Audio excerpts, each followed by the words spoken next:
జై శ్రీరామ్. శ్రీమాత్రే నమః. శ్రీ గురుభ్యో నమః. మార్చి ఉగాది రాబోతూ ఉంది. మార్చి 30వ తారీఖు మనం ఉగాది పండుగని సంబరాన్ని మనం జరుపుకుంటాము. ఈరోజు ఒక విశేషాంశము ద్వాదశ రాశుల్లో ఒక రాశి అయిన మీనరాశిలో చోటు చేసుకోబోతుంది. అలాగే నవగ్రహాల్లో మేజర్ ప్లానెట్ మనందరి జీవితంలో ముఖ్య భూమికను పోషించే గ్రహరాజు అయిన శనైశ్వరుడు మీనరాశిలోకి సంచారం 30వ తారీఖు నుంచి, అంటే కరెక్ట్గా ఉగాది రోజు నుంచి మొదలవుతుంది. ఈయన మళ్ళీ 2.5 సంవత్సరాల పాటు మీనరాశిలో సంచారం కొనసాగుతుంది. శనైశ్వరుడు మీనరాశిలో సంచారము ద్వాదశ లగ్నాల వాళ్ళకి ఎలాంటి ఫలితాన్ని సూచిస్తుంది? ముఖ్యంగా ఇప్పుడు మనం తెలుసుకోవాల్సిన అంశం ఏంటంటే, ఇన్నాళ్ళు ఏలినాడు శని అనుభవిస్తున్న రాశిలో ఒక రాశి అయిన మకర రాశి వాళ్ళకి ఏలినాడు శని అయిపోతుంది. ఈ ఉగాది నుంచి ఏలినాడు శని అయిపోతుంది. అలాగే అష్టమ శని అనుభవిస్తున్న కర్కాటక రాశి వాళ్ళకి అష్టమ శని అయిపోతుంది. అర్ధాష్టమ శనిని అనుభవిస్తున్న వృశ్చిక రాశి వాళ్ళకి అర్ధాష్టమ శని అయిపోతుంది. చూడండి, ఈసారి ఎంత విశేషాంశం వచ్చిందంటే, మామూలుగానే శనైశ్వరుడు ఒక్కొక్క రాశిలో మారినప్పుడు మనం చాలా ప్రత్యేకంగా చూస్తాము. అందున ఈసారి ఉగాది రోజునే చోటు చేసుకుంది. అంటే ఉగాది రోజు మకర రాశి వాళ్ళు ఏలినాడు శని నుంచి విముక్తి పొందుతున్నారు. కర్కాటక రాశి వాళ్ళు అష్టమ శని నుంచి విముక్తి పొందుతున్నారు. వృశ్చిక రాశి వాళ్ళు అర్ధాష్టమ శని నుంచి విముక్తి పొందుతున్నారు. ఇవే లగ్నాలైనా కూడా మీరు విముక్తి పొందుతున్నట్లే. రాశి మరియు లగ్నం ఈ 3 రాశుల్లో వస్తే కనుక మీరు కూడా విముక్తి పొందుతున్నట్లే. అయితే ఏలినాడు శని, అష్టమ శని, అర్ధాష్టమ శని డెఫినెట్గా ఏదో ఒక మంచి అయితే చేసే వెళ్తుంది. ఆయన ఎంత మనల్ని కొన్ని లైఫ్ లెసన్స్ ఇచ్చినా సరే మంచి చేసే వెళ్తాడు. ఖచ్చితంగా ఏదో ఒక మంచి కర్కాటక రాశి వాళ్ళకి ఇల్లు కొనుక్కోవడమో, పెళ్ళి కాకపోతే పెళ్ళి అవ్వడమో, ఇప్పుడు అంటే కర్కాటక మరియు వృశ్చిక రాశి వాళ్ళకి డెఫినెట్గా ఏదో ఒక ఈవెంట్ ఇంట్లో అయితే అవుతుందండి. అది ఇల్లు కొనుక్కోవడం కావచ్చు, లేకపోతే కనుక పిల్లలకి సంబంధించిన ఏమైనా శుభకార్యాలు కావచ్చు, పెళ్ళిళ్ళు కావచ్చు, ఉపనయనాలు కావచ్చు, ఏదైనా సరే ఒక శుభాంశం అయితే ఖచ్చితంగా ఆయన చేసే తీరుతాడు. ఇప్పుడు అది అయిపోయింది, ఆ పీరియడ్ ఈ రాశుల వాళ్ళకి అయిపోయింది. అలాగే కుంభరాశి వాళ్ళకి ఏలినాడు శని ఇంకా కొనసాగుతుంది, 3వ ఫేజ్లో ఉంటారు. మీనరాశి వాళ్ళకి 2వ ఫేజ్లో ఏలినాడు శని ఉంటుంది. మేషరాశి వాళ్ళకి ఈ సంవత్సరం ఉగాది నుంచి, అంటే కరెక్ట్గా మనకి ఈ ఉగాది నుంచి మేషరాశి వాళ్ళకి ఏలినాడు శని స్టార్ట్ అవుతుంది. అలాగే అష్టమ శని సింహరాశి వాళ్ళకి మొదలవుతుంది. ఇప్పుడు అర్ధాష్టమ శని ధనుర్రాశి వాళ్ళకి మొదలవుతుంది.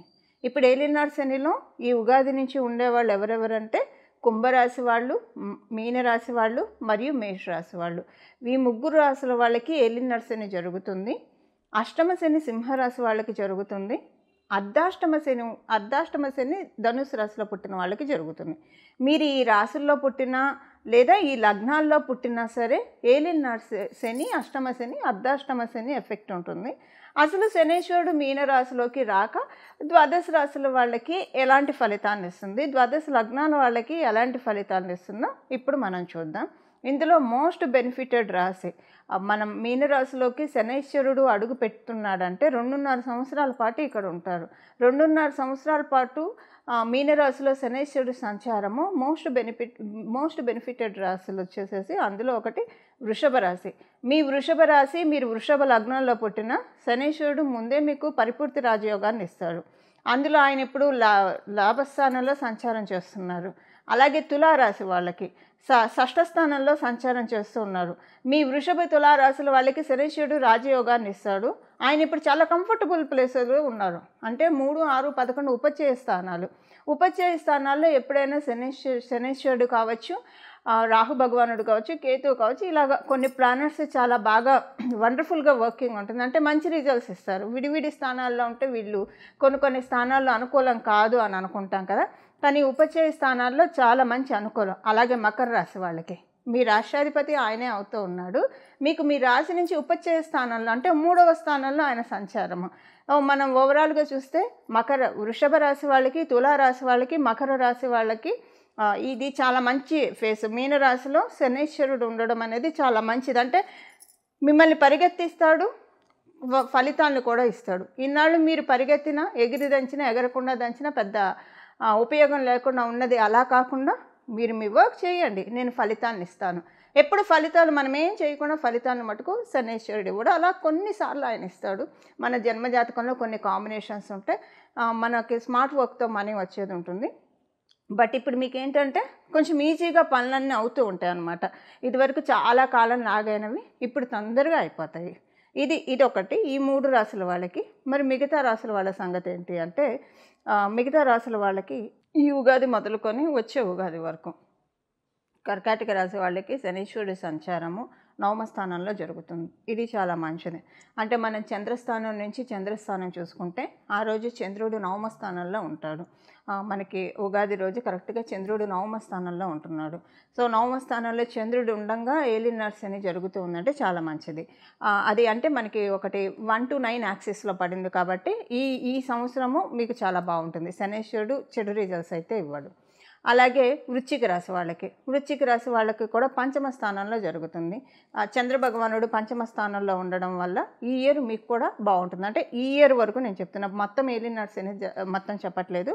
ఇప్పుడు మకర రాశి వాళ్ళకి, తులారాశి వాళ్ళకి, వృషభ రాశి వాళ్ళకి మొత్తం ఏలినాటి శని అంతా సూపర్ వెళ్తుంది.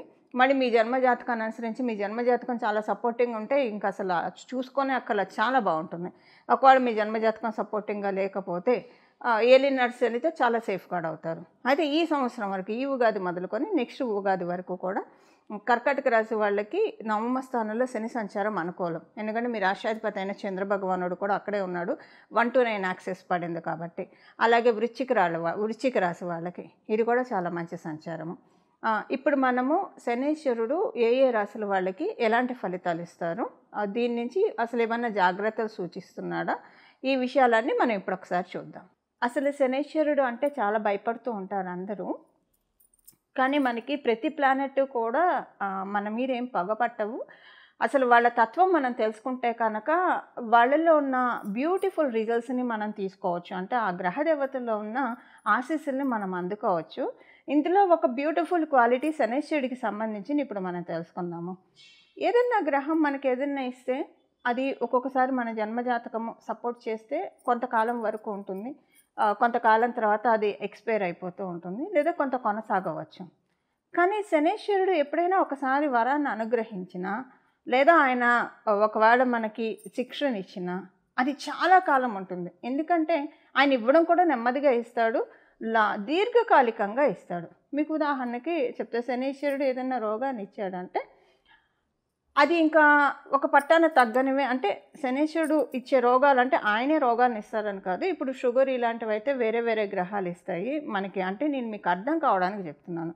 ఏదైనా ఒక రోగం ఇప్పుడు షుగర్ ఇలాంటివి వస్తే వాటిని మనం కంట్రోల్ చేసుకోవడమే కానివ్వండి, దానికి మనకి తగ్గడం అనేది ఉండదు. జస్ట్ కంట్రోల్లో ఉంచుకోవడం వరకే మన చేతిలో ఉంటుంది. షుగర్ కావచ్చు, బీపీ కావచ్చు. అంటే ఇవి ఇప్పుడు శనీశ్వరుడు ఇస్తాడని కాదు, జస్ట్ అది మనకి వేరే వేరే గ్రహాలు ఇచ్చినా నేను మీకు అర్థం కావడానికి ఎగ్జాంపుల్గా చెప్తున్నాను.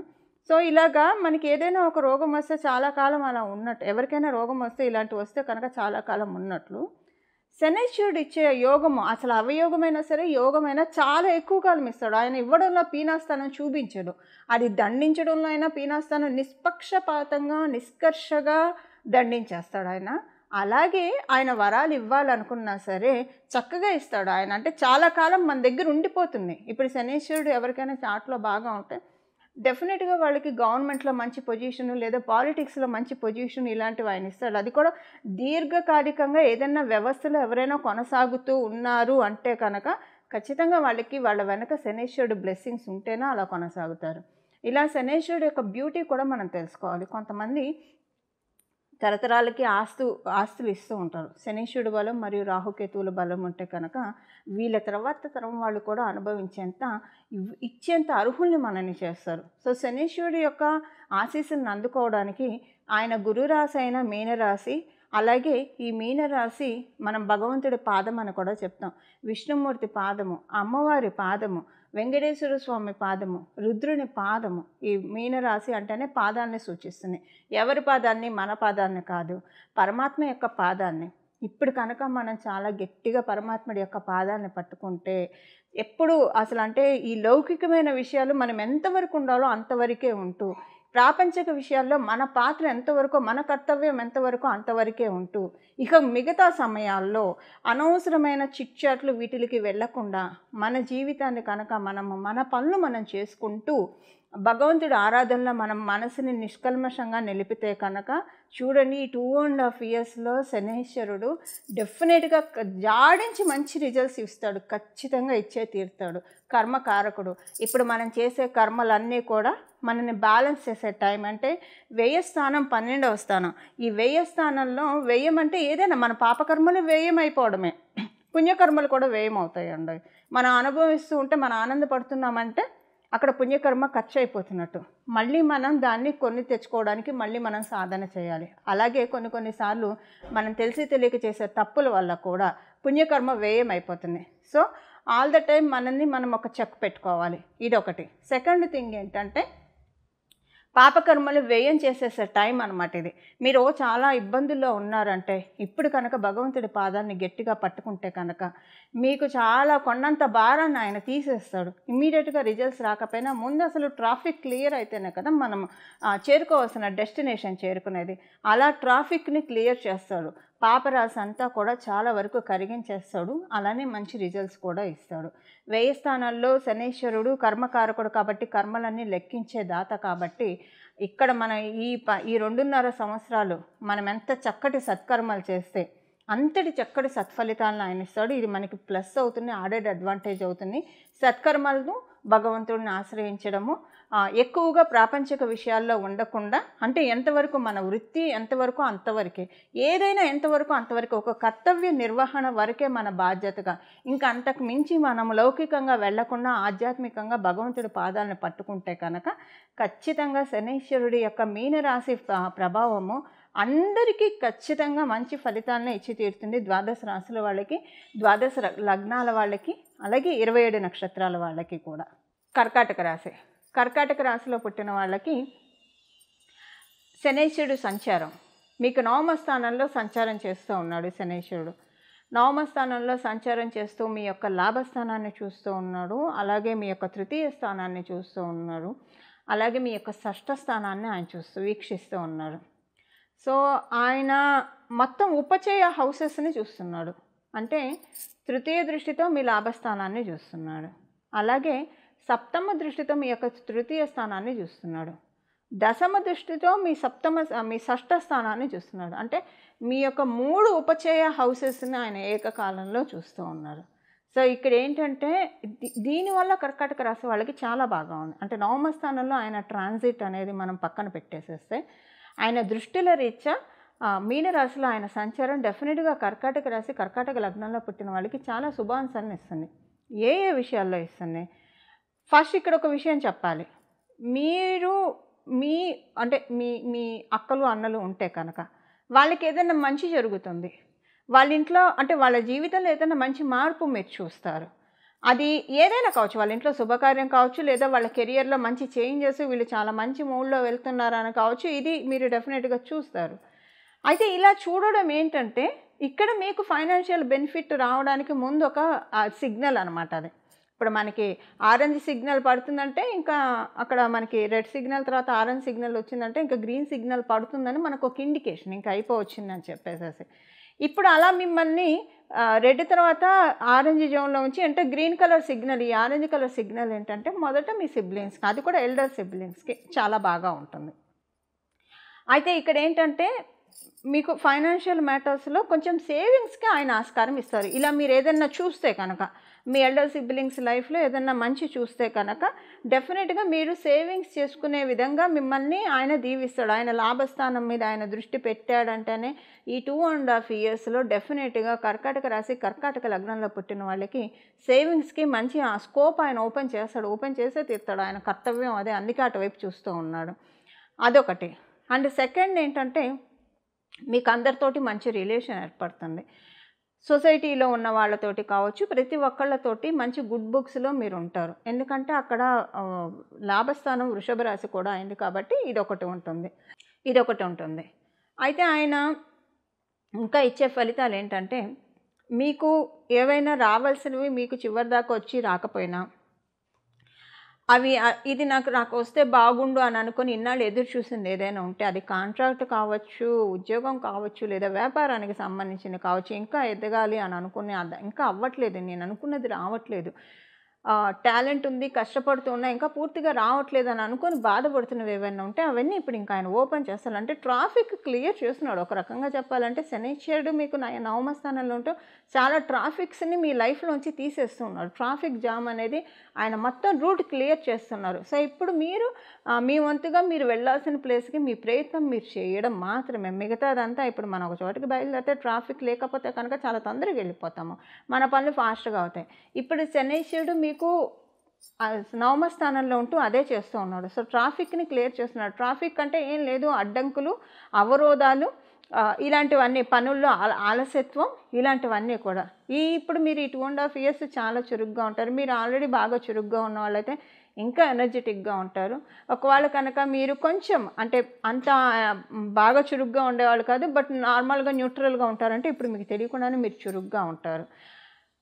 దాంతోపాటు ఏంటంటే ఈ సంవత్సరం మీకు కొత్త వాహనము కొనే అవకాశం ఉంది. అది 2 wheeler కావచ్చు, 4 wheeler కావచ్చు, ఏదైనా వాహన యోగ్యాన్ని ఆయన మీకు ప్రసాదిస్తున్నాడు.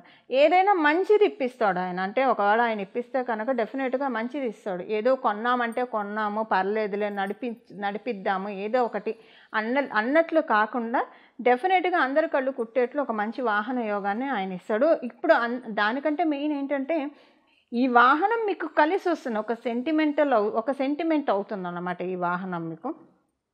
ఆయన గురురాశిలో ఉంటే మీకు ఈ ఫలితాన్ని కటాక్షిస్తున్నారు. అంతర్గత శత్రువులు, బహిర్గత శత్రువుల్ని వాటి నుంచి కమౌర్ అవ్వడానికి అవకాశం ఇస్తూ ఉన్నాడు శనైశ్వరుడు. ఒక్కోసారి మన వల్లే మనకి ఇబ్బందులు వస్తూ ఉంటాయి, దాని నుంచి మనల్ని కమౌట్ చేస్తాడు. ఎక్కడ మనల్ని మనం కరెక్ట్ చేసుకోవాలో అవన్నీ మనకు చెప్తాడు, లేదా ఎక్కడ మనల్ని మనం స్ట్రాంగ్ చేసుకోవాలో అది చెప్తాడు. అలాగే బహిర్గతంగా మనం ఎవరితోటైనా ఇబ్బంది పడుతుంటే బాహ్యంగా వాళ్ళ నుంచి మనకి పర్మనెంట్గా ముక్తిని కలిగిస్తూ ఉన్నాడు. అంటే ఎవరికైతే అలా ఇబ్బంది పడుతున్నారో వాళ్ళ నుంచి ముక్తిని కలిగిస్తున్నాడు. 10వ స్థానంలో ఉన్న శనైశ్వరుడు చాలా ఇబ్బందుల్ని కలిగించడానికి ఆయన 10వ స్థానంలో ఉన్నాడు. సో కర్మలన్నీ కూడా లెక్క వేస్తూ ఉంటాడు. ఈ సమయంలో మనం చేసే మంచి పనులు, మనం చేసే దైవ కార్యాలు, లేదా మనం చేసే దైవ చింతన ఖచ్చితంగా చాలా చక్కటి సత్ఫలితాన్ని మన జీవితంలో తెచ్చిపెడుతుంది. ఇది శనైశ్వరుడు యొక్క సంచారము కర్కాటక రాశిలో పుట్టిన వాళ్ళకి. చూశారు కదండి, ఈ శనైశ్వరుడి సంచారము ద్వాదశ రాశుల వాళ్ళకి, అలాగే ద్వాదశ లగ్నాల వాళ్ళకి ఎలాంటి ఫలితాన్ని ఇస్తుందో ఇప్పుడు చేసుకోవాల్సిన పరిహారం చూద్దాము.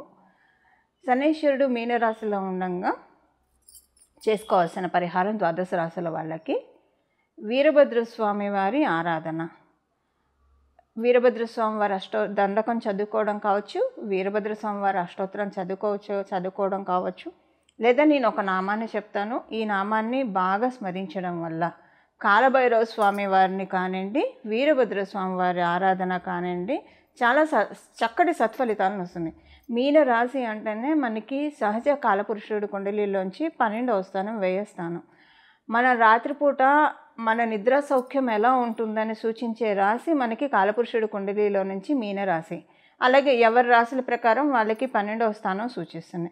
బట్ ఇది అందరికీ అప్లికేబుల్ అయ్యే రాశి కాబట్టి మీరు చూడండి, కాశీకి క్షేత్రపాలకులు వారాహి అమ్మవారు, అలాగే కాలభైరవ స్వామి వారు కూడా కాశీ క్షేత్రాన్ని పరిరక్షిస్తూ ఉంటారు.